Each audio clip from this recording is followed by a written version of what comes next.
Next on Environment Long Island, Scott Chaskey, farmer, poet, pioneer of community-supported agriculture.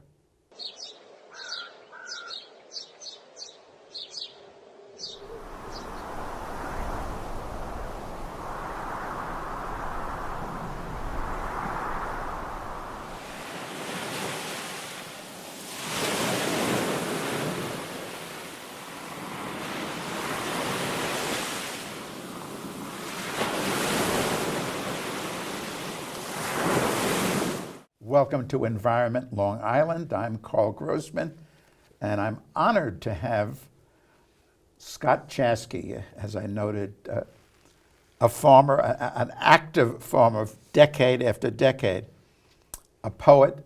His poetry is, well, another Long Island Walt Whitman, in my judgment, Walt Whitman level poet, and a pioneer of community-supported agriculture, which is now, it's swept the world. And Scott didn't have just a small part in causing that. Scott, a pleasure to be with you. Yeah, it's a pleasure to be here.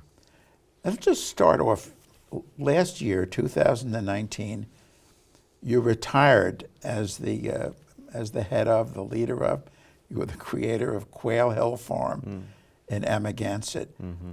What next now in 2020 for Scott Chaskey? Well, I've been spending a lot of time in my study. I have a lovely study in my home, and I've been writing, for 40, 50 years, something like that. And now I get a little more time to do that.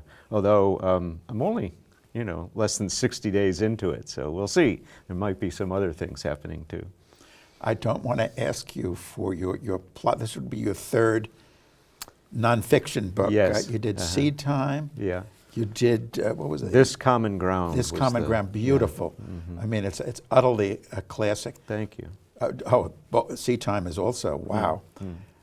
This book, just what are you thinking of putting together in this third book? Yeah, so I'm not great at my elevator speech, so that tells you something. But I have been, I'm several chapters into it, and it really focuses on my travels, and I'm sure we'll talk more about that. And my working title was Inexhaustible Ways of Seeing. My agent doesn't really like that title so much, so we're probably going to come up with another title. But it's ways of seeing, of really looking closely at the natural world. So it's much broader. I'm writing much more broadly than about agriculture. And so, for instance, the first chapter begins under the canopy of the beech tree that my office has been. There's a wonderful beech tree that was planted who knows how long ago, and the farm shop at Quail Hill is nestled under this. And of course, everyone that comes says, wow, what an incredible thing to see this beech tree here. It really dominates the building. But then I find out that beech is actually, the root word means book. In a number of, so the beech tree is it's about literature, it's about writing, and there I have been under the canopy of this beech tree thinking and writing for 30 years. So the book actually begins with that, and then the getting into the beautiful language of trees and what they mean. So I've been really deep into trees these days. And you're trying to help people in their perception of nature. I mean, people are so disconnected all over the world with nature. Yeah. And your effort here, your initiative here is to try to reconnect people to nature? Yeah, some sort of awakening, something that you can only do if you yourself are awakening to it. And I think that's really what my life's work has been for many, many years. And so although I was so deeply in love with the work, with the labor of farming, I really got into it here because of this thing called community-supported agriculture, and that was really about bringing other people into it and trying to raise some consciousness about what respect for the earth means. And so I'm extending that in this writing too, I hope. What was your awakening, just your background early on? You know, so I grew up in the suburbs, and it's interesting that I don't come from a farming background at all, and this is true of many of the farmers, both in this country and elsewhere, who've gotten involved in community-supported agriculture. I think the real awakening for me was when I spent some time in Ireland, and my mother was born in Ireland, and I actually got there because I was pursuing a master's, an MFA in writing. So I've always been interested in literature and writing. But it was something about being on the soil in Ireland that awakened something that had been sleeping. I don't know what that was. And then from Ireland, I wound up living in England for 10 years. And I lived in a really magical little village called Mousehole, spelled Mousehole, in Cornwall, the southwest tip of England. And when I first, it was an amazing place, absolutely beautiful, looking out over a bay called Mounts Bay with the English Channel in the distance. This is at the southwest tip of England. It's Celtic country. So then again, there's this tie-in with the Celts of Ireland as well. Anyhow, I learned that these cliff meadows, which faced the bay, which were southerly facing, were called the earliest ground in Britain. And when I heard that, I thought, well, I'd like to be involved in that, whatever that is. And it's really that the first new potatoes, the first flowers, et cetera, that would wind up in London in Covent Garden came from these meadows. And so I wound up, I found a mentor who was in his 80s, an amazing guy named Edgar Wallace. I write about him in This Common Ground. And I started working the meadows, and that was quite an awakening there. Yeah. And you finally decide to return to the United States? Yeah, after we had a child, so I met my lovely wife Megan there in England. We were both studying through Antioch. Oh, that's right, we have a connection through Antioch. I went to Antioch. Yes, yes. And so did my wife too. Yes. My wife Janet went to Antioch. So we met. Yeah. So we had met in London, and we came back to this country for a couple of years, but we really had this longing to return to England. She had this incredible connection with these two women who were called the Bird Ladies, who started a bird sanctuary in Mousehole, in this little village.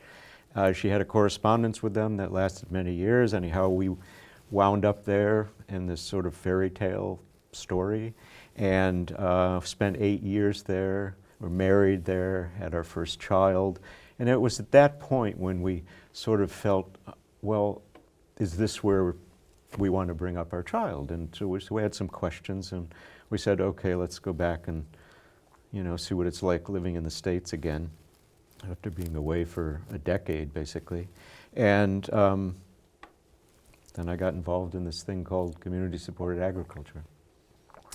Just backtrack slightly. You didn't grow up on Long Island. You grew up in No. suburbia or elsewhere? Yeah, in a place called Tonawanda in near Buffalo, New York. Oh, really? Upstate New York? But we moved, my mother-in-law, who's a painter, Connie Fox, we moved her here and got to know it then. And so when we came back, we decided, well, this is a good place to touch down. So that's what, we didn't know where we were going, but we touched down here. And the story, I'm glad we're getting to this, because my mother-in-law, Connie Fox, was married to William King, to Bill King. So he was my stepfather-in-law. They were part of the first 10 families that started the CSA farm, that started actually in Bridgehampton before it found its way to Amagansett and became part of the project of the Peconic Land Trust. But Bill was one of the founders of LTV. And today is the day he was born, February 25th. An incredible sculptor. Incredible sculptor, yeah. I have a sculpture he gave me at home, which he named It's like a person skating, and the name is Man on Thin Ice. And I think maybe Bill felt that kind of described my life. See, you got involved with Quail Hill. Yes. And what was your vision of this? Is again communities, but this is when community supported No, agriculture. no one had heard of it. In fact, when there was a fellow who took the idea to John Halsey at the Peconic Land Trust. So, Right. so John had founded the Peconic Land Trust in 1983, and it was now the CSA was formed in '88. And he hadn't heard of it. No one knew about community supported agriculture. It only had started in this country in 1986. So this Quail Hill Farm, which was originally called Full Circle Farm when it was in Bridgehampton, was one of the first in the country. And so my mother-in-law and father-in-law were part of the first 10 families that got involved. And the idea was that is for a community to support a farm or a farmer right from the beginning, so that all the responsibility and the costs, et cetera, aren't only on the shoulders of the farmer or the farm family or whatever. And this idea really came directly from Switzerland. Someone brought it to a place called Indian Line Farm in western Massachusetts. But before that, there was a model of CSA that had been working in Japan since the early 70s. And so gradually it started filtering its way from country to country, and maybe we'll get into it, but now there are CSAs on every continent, and I've been to international meetings where, well, the last one was in Thessaloniki, Greece, and there were people from 40 different countries there, all practicing community-supported agriculture. Now, how does community-supported agriculture, how does it work? It works by, there are lots of different models, but they all come down to the fact that ultimately it's a community, and this is true, in fact, it's always been true, but we have a tendency to ignore it or not acknowledge the fact that the growing of food is really a community project. It has to be shared by everyone. So generally what happens in a CSA is that people buy a share into the farm, and they purchase the share at the beginning of the year. That gives them the right to either come and harvest food or to pick up food at a drop-off spot or something like that. And you know, it works in different ways, but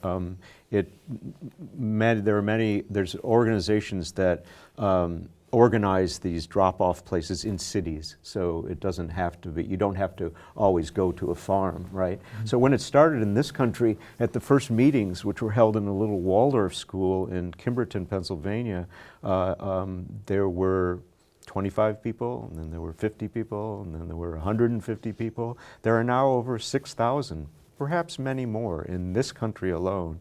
And when I went to this international meeting in China some years ago, there were 500 CSAs scattered around China, and it had only been introduced there a few years before that. So there's something about it, that there's something incredibly inspirational and hopeful about it, so that it takes off once the seed is planted, basically. I have a list here, a comprehensive guide to this year's CSA offerings on the East End. This is Edible East End. Oh, yeah. I mean, it's page after page. Yes. And you pay differing amounts of money. Yes. Here's Homecoming Farms, and here's one of the North Fork Biophilia Farm. Yeah. Here's Quail Hill Farms. Here's Yeah. Amber Wave Farms. Yeah. What is the advantage to a viewer to get the guide perhaps online, or just find out about a community-supported farm nearby and connect with it? Well, the largest advantage is really the freshness of the food. When people would first join our farm, they would often say, well, it just, I've never tasted anything like this. So, and they would say, you know, it must be in the techniques you're using, and that's true. But the major factor is the freshness of the food. And one thing that has always attracted people to the model of CSA is know your farmer, to know where your food comes from, how it's grown, etc. And that that of course has taken off all over this culture as well. But when CSAs first started 30 years ago, it was really the beginning of that kind of consciousness. The kind of consciousness that links the flavor and the nutrition of food to your bodily health. Strange factor. Well, and also the quality of it. You write in your utterly wonderful book, the Seedtime Book, you write about you didn't like tomatoes. Oh, yeah. You didn't like tomatoes until, well, tell the story. Right. Well, I think maybe I never tasted a tomato. Well, I mean, I grew up in the suburbs, and my mother was a wonderful cook, actually, wonderful baker. But we didn't have gardens, and so I may have never tasted a tomato right off the vine. So I had an entirely different, view of what that was. And of course, once we started planting tomatoes, and I think the first year we planted a couple varieties, and then we learned, well, wait a minute, there are over 10,000 varieties of tomatoes. Let's try some more. And then we got into, planting 30 varieties and 50 varieties. And when you eat a fresh tomato, especially of the heirloom varieties, how could you not? And you fell in love suddenly. I fell in love with them. In midlife with Yes. with a fine tomato, with a good tomato. Yes. Well, also, we should mention that Quail Hill Farm, that's in Amagansett. Yes. Deborah Light was, Yeah. maybe describe her Describe contribution. Deborah Light, yeah. Yeah. Wonderful woman. So she actually had accumulated quite a bit of farmland in Amagansett, and she was really an early conservationist. And when she learned about what land trusts could do, she decided to donate her land to the Peconic Land Trust. And first she gave 20 acres in 1989, and then 1995 she was actually told she had lung cancer. She was told she only had 6 months to live, and she wanted to settle her estate, and she gave the rest of her farmland in Amagansett, incredibly valuable, one of the best soils in the world, actually. She gave the rest of that to the land trust. So in all, it's 220 acres of land, and she lived for 20 more years. It was a wonderful part of the story. Incredible lady. Oh, yeah. Yeah. I knew her. In Seedtime, too, you talk about, you give a dimension, you give depth to this whole, I mean, people maybe don't think much about seeds. What is a seed? I mean, you kind of like take the seed out of a watermelon, or take, it's a kind of a remnant. Yeah. But you explained seeds in such a way, if you can just... Talk about seeds. Seeds, please. Yeah, I'm not sure that the reason I started writing that book was because so many people came to me and asked questions about what type of seeds we use, or where we purchase them, or did we save our own, and all those kind of questions.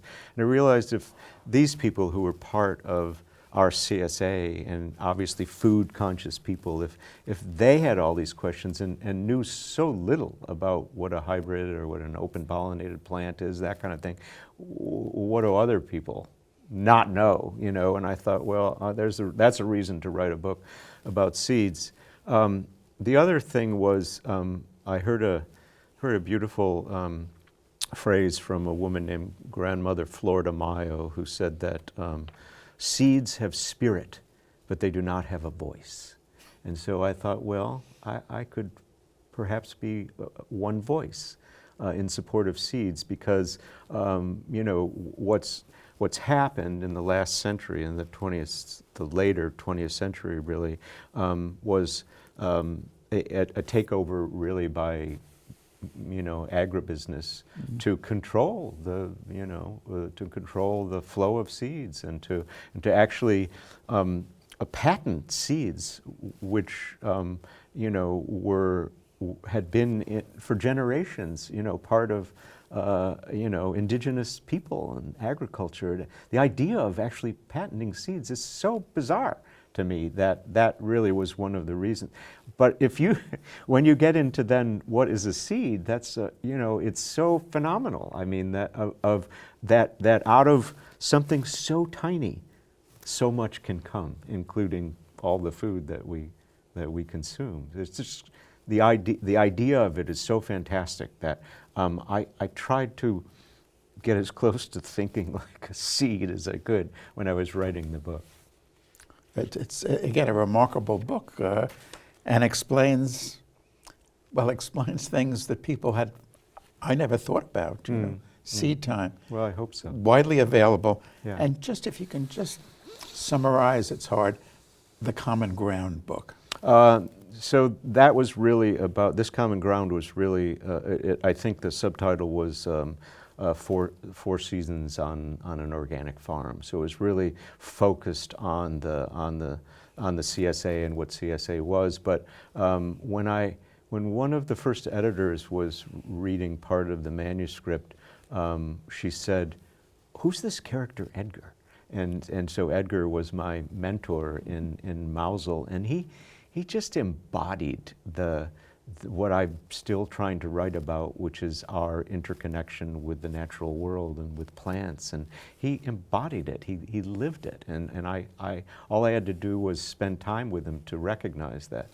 And so he's in the book. So he's sort of my mentor, my guide, you know, my Virgil throughout the book that really goes into stories about what community agriculture is really. And importantly, too, you're a poet. I mean, marvelous poet. One of your books, Stars Are Suns. How does your poetry, how is it distinguished from your other writings? And why poetry for you? Oh, that's a really, really wonderful question. Well, I've been writing it since I was, 12 years old or something like that, and I had an amazing chance in college. I didn't know when I went there, but turned out I had an incredible mentor, a poet mentor in college named Milton Kessler, really wonderful poet, and a great teacher, and really recognized for his teaching. He also brought, while I was there, this was in Binghamton, at SUNY Binghamton, or Harper College it was called at the time. He brought this most wonderful poet named Basil Bunting, who was a Northumbrian poet and one of the great poets of the 20th century. And he was there when I was 19 years old, and I learned from Basil Bunting. Those two have been the sort of the model persons that I learned something about what poetry was, and it's hard to say what it is. You know, there's a line in a poem by W.H. Auden writing about Yeats. I think it's on the death of Yeats, and he says that poetry makes nothing happen. Well, quite honestly, in my life, it's made everything happen. And I can't explain how, but I return to it every day. And so I'm really a lyric poet, and so it's such a challenge for me to write in prose and to put together a 200-page book. It is such a challenge. I write so slowly because really, as a writer, who I am is a lyric poet who, my natural length of my compositions are about like this. But I felt I need to, how do I reach more people? I'm doing this work, with community agriculture, and how do I reach more people? And poetry doesn't reach that many people. But the other writing that I do can. And so I try to infuse, well, I couldn't keep it out. I'm infusing the prose with my poetic sensibility because I have to. That's the only way I can write. But when poetry books are published, they're published in the hundreds. I mean, that's it. If you get your friends together and you read some poems. But I've been all over with the other books. I've traveled and given so many talks and reached so many people, and that's important. That sort of to inspire people about the changes that I feel we need to make. And you're also an activist, NOFA, that's Northeast Organic Farming You Association. were president. I was president for, quite a few years, actually. I was on the board for many years, and I stepped into the presidential role, and I hadn't done anything quite like that before. But again, I believed in the work and in the organization, a grassroots, not-for-profit organization that was helping grassroots farmers all over New York, and really an important organization. So really a privilege to be part of it. You've worked with your hands, you work with your head, you've worked politically, and you work with probably not the typewriter anymore, but a computer. I do use the computer, but I write first in my notebook. Oh, really? Yeah, I do sit and write in my notebook, and when I get to a certain stage, I move to the computer. Isn't that Yeah. interesting that Yeah. you, with a pen or I a still pencil? the pen is always in my pockets, right here. Well, and just about poetry and the narrative, I mentioned Walt Whitman. Yes. And frankly, I don't think I think the comparison is honestly very, he did great poetry. Yeah, And also Whitman, yeah. Well, he was an activist in his own way. an wasn't he? big Yeah, activist, yeah, and yeah. he wrote in narrative form too. Yes, right. Yeah. Oh, well, he's always, I returned to Whitman over and over again. Yeah. And a Long Islander from Huntington, from West Hills, it was called then. Right. Unfortunately, my students, when I teach Whitman at SUNY Old Westbury, Yeah. I teach environmental journalism. I said, he was born just a couple of miles from here, and West Hills it was called. And I can't exactly look at it. Right. Near the Walt Whitman Mall. Yeah, right. And the house of the state of New York Yeah. still cares for the birthplace of Walt Yeah. Whitman. I often wonder what Whitman would think going if he passed that Walt mall Whitman with Mall. his name on it. I don't think he would think highly of it. Scott Chaskey, it is an absolute pleasure. You've been watching Environment Long Island. I'm Karl Grossman. Thanks for watching.